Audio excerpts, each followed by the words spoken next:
Hey there again, folks. Welcome back to the Real Long Walk. Hopefully you guys have hopefully you guys have had a pretty good weekend since the last episode. Okay, yeah, I went back. It's been a few days since I've recorded this, and I went back to make sure I was on the right island, because I mentioned before about how the game saves in a different place than it registers in this thing. So in this version of the game, so there's a little, I'm always paranoid that I might be one save behind. So I always like to go back and check, because my memory, it doesn't work very well. That's pretty funny. As we say, the boat is supposed to be there. And it was. It was just invisible. It was an invisible boat, just like doesn't Wonder Woman have an invisible jet plane or something? I stole Wonder Woman's boat. That's wonderful. But anyway, yeah, it's been a few days since I've recorded this. Accidentally intentional, I suppose, is the way to word that. I was going to live stream. If you didn't remember, you might remember such a thing. I was going to live stream some Real Long Walk, celebrating. Okay, I said it right that time. Celebrating the last year of walking. And yeah, just did not live stream it. I wasn't feeling too good Saturday, and I thought, hey, Monday night would be a better time to live stream. Talked it over with Chris, aka Tonic, and he was like, yeah, I'll definitely be available then. Figured more of the gatekeepers could be involved with it rather than be on the weekend. People's got things to do on the weekend. They're not boring like I am, I suppose.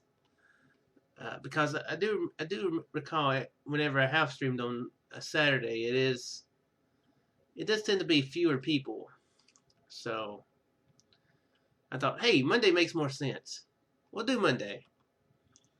And then yesterday I just was not feeling that great. And I was, you know what, we'll do it next week. And if we don't, then, well, it'll be alright. Well, I'll survive without a Real Long Walk live stream, right? Please tell me it will. I would hate to be the result of someone dying because they didn't get a live stream from me. I'd imagine that a live stream from me would be more likely to kill somebody than a preventative measure, but the science is weird, and so are people, so hopefully that isn't the case with anybody. Yeah, it's been a few days, like I said. I've been in and out of the recording mood. Luckily, though, when the mood strikes, it strikes hard, and I'm able to knock out some recording. Very thankfully. Yeah, I did. I've been keeping up with the series so far, except for this one, like I said, though it was somewhat intentional. But Bioshock 2, I do want to say a little bit about that. Be looking forward to the finale happening on Tuesday, Thursday, Saturday. Saturday will be the last episode of Bioshock 2. Kinda. It'll kind of be the last episode of Bioshock 2. I played through the end of it this morning, or yesterday morning. I really enjoyed it. It did feel like it stretched on too long. At this point, when I'm recording this,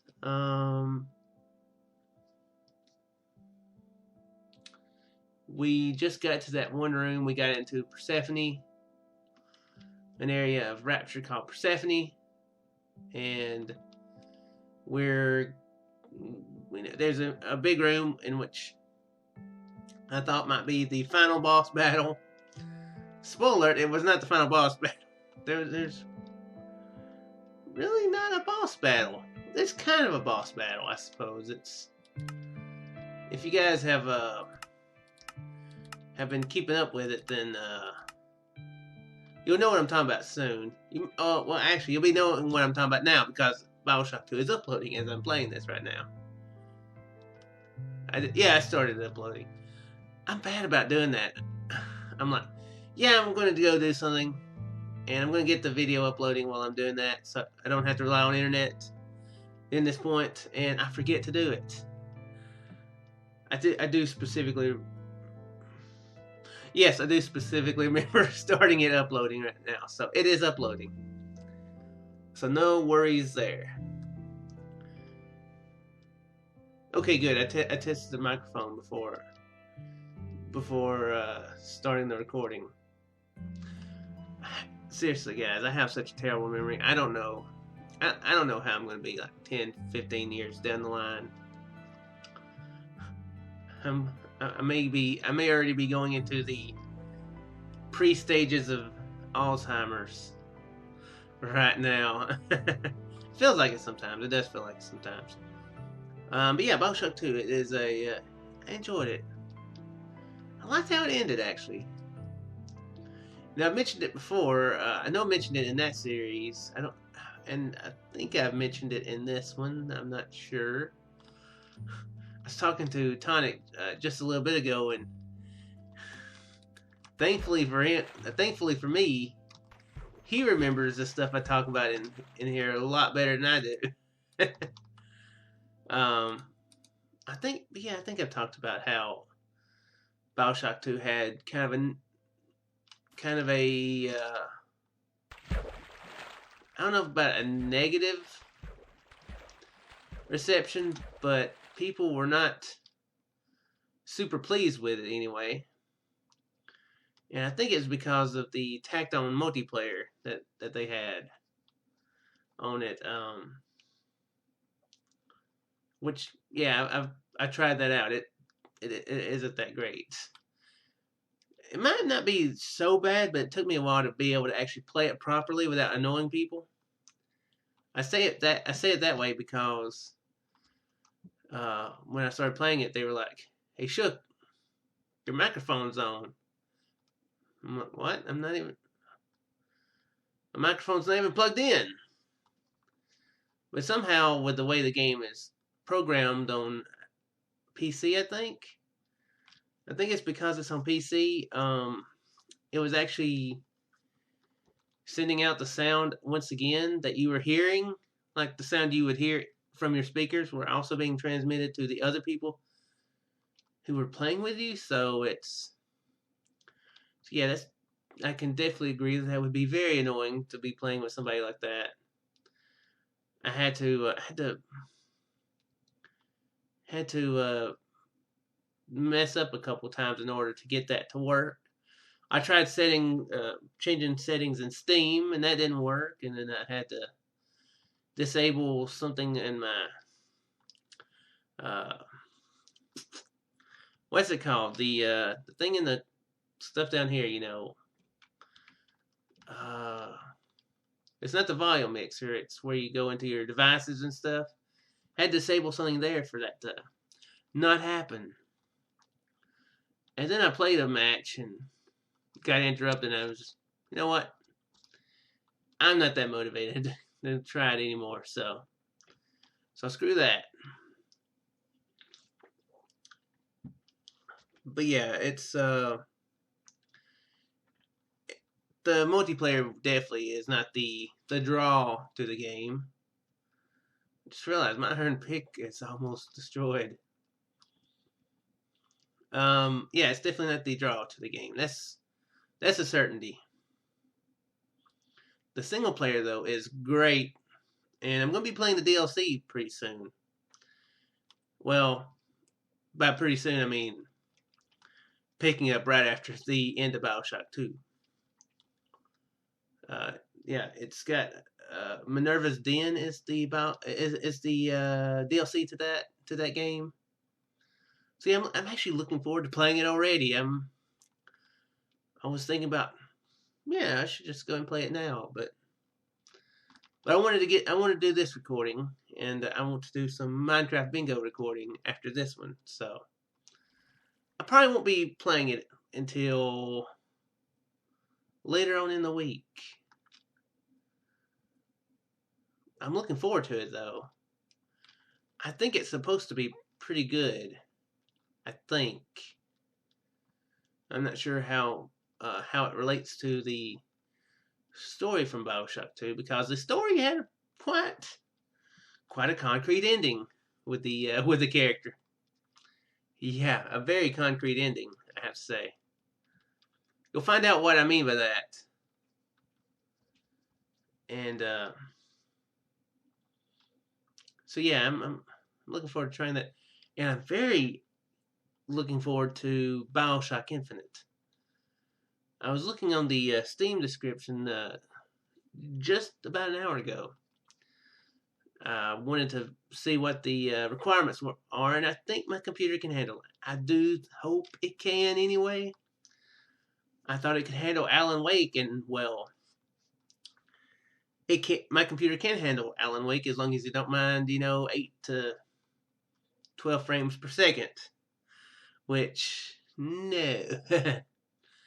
Even I can tell a bad thing about that.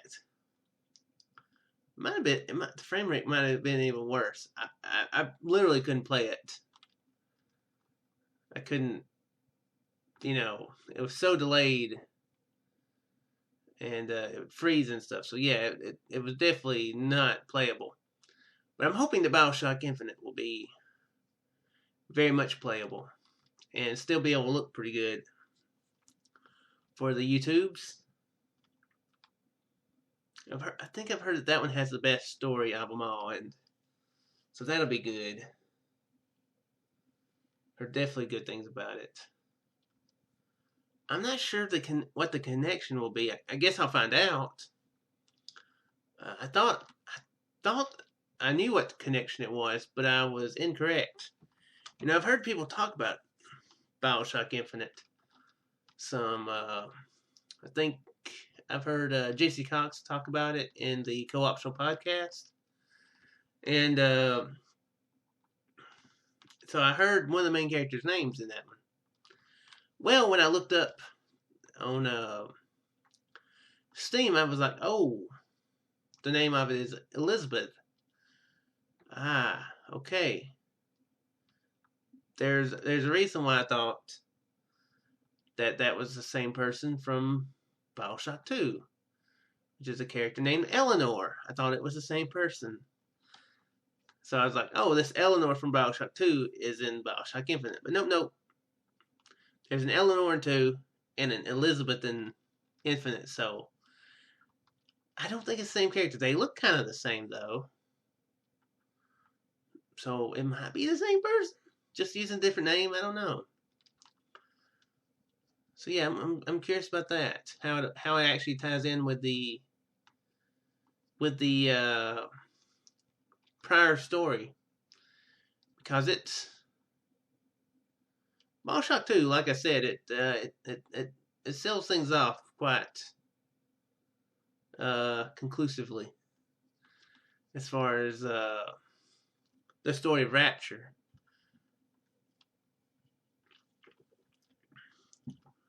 But anyway, yeah, definitely curious about that. So be looking forward to that on Saturday, seeing the ending. It's a little touching, I have to say, there at the end. I was fairly quiet there. Yeah, I really enjoyed it. What else to talk about?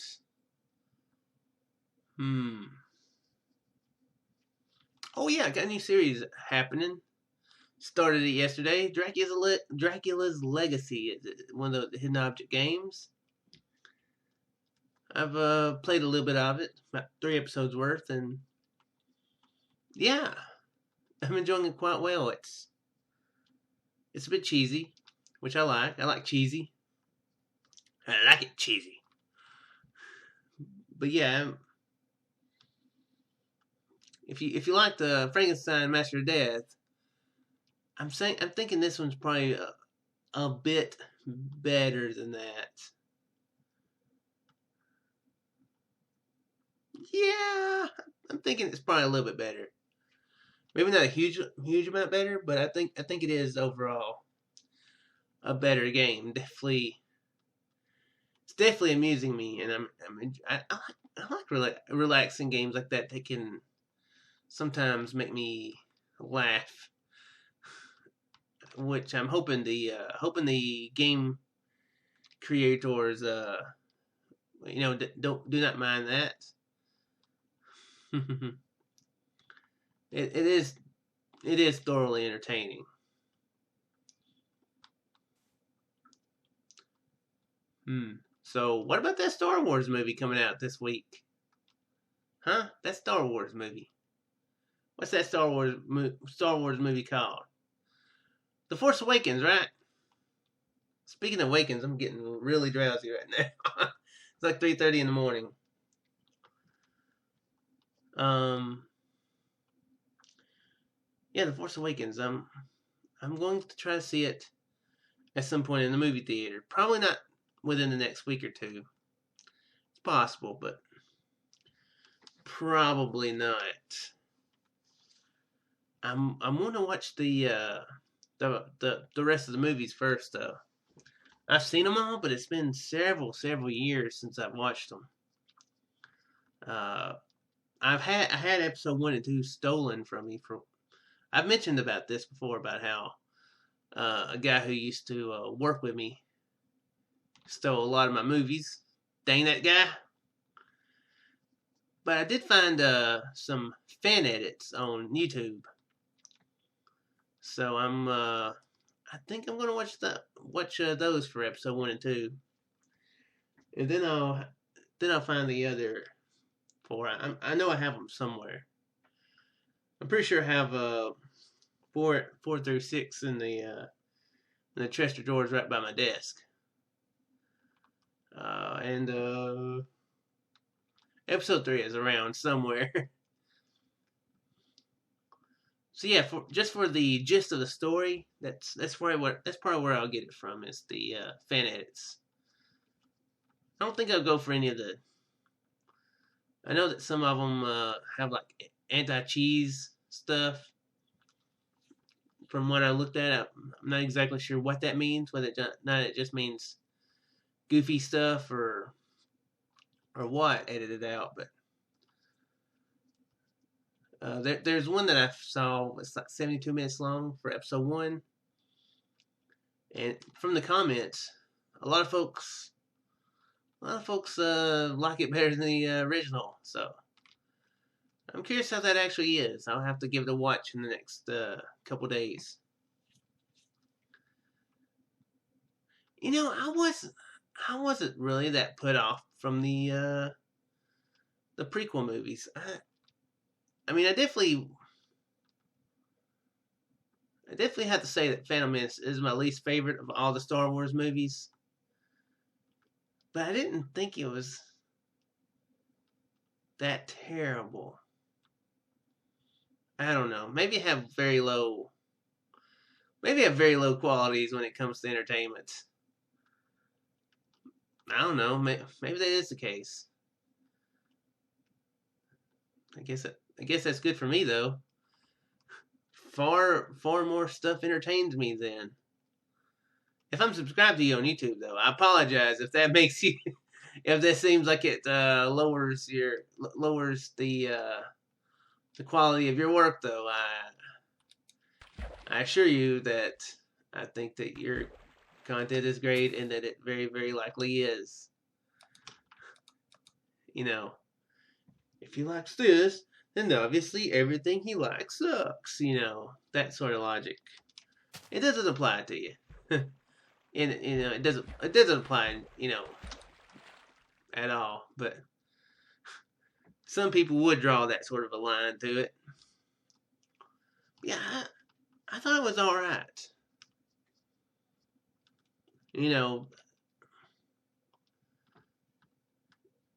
most, a lot of movies and pieces of fiction in general, the first part of it is, always seems like it's the least entertainment or least entertaining or not the worst. Like I thought that the Two Towers and Return of the King was was better than the Fellowship of the Ring. I know a lot of folks don't like the last two Matrix movies. I enjoyed them pretty well. I will say that in that what I just mentioned is actually the opposite there. I think the first Matrix movie was, I think I enjoyed it better. But a lot of this, movies and stuff like that. That's how it works. The first one is just kind of like the thing that launches it, and then the person comes up with, with a better overarching story, and and they're able to make more meaning out of the second and third, or however many movies it is, or books, So yeah. And also, the first movies also got to get all the introductions, and exposition and that sort of crap out of the way. Like, who is Frodo Baggins? Who is Gandalf the Grey? Who is that? Who is that? Who are these people? Who are those people? The Two Towers. Hey, we know who almost everybody is. Those guys are Rohirrim. They're badasses on horses. That's all we need to know. Get on with the action. You know what I mean? I think I am going to go ahead and park it on that island. That boat's going to go invisible very soon. But yeah, I think I'm going to go ahead and call the episode here. I'm going to, I'll let you guys know what I think about that Star Wars re-edit, whether or not I think it's, good or not. An improvement. But yeah, I will see you guys in the next episode. That was not me passing gas. Do not worry about that. It was not me passing gas. How far have we went? Boom! Over 800,000 blocks. Sweet. 8/10 the way to 1 million blocks from spawn. Quite a distance. Quite a distance. But anyway, guys, I will see you in the next episode. Farewell.